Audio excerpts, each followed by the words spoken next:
Dear viewers, welcome to our Fashion Studios channel.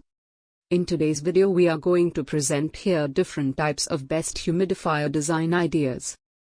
In winter the air is dry and humidifiers combat dryness by adding moisture to the air.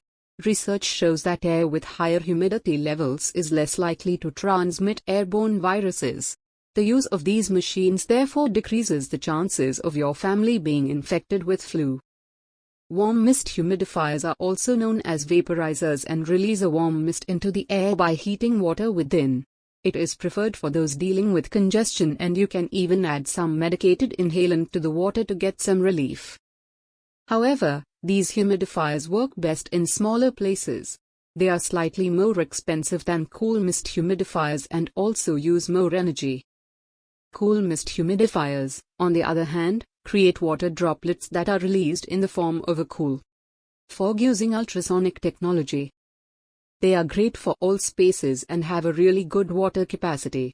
If you're not too fond of warm and steamy mists, then this is definitely the one for you.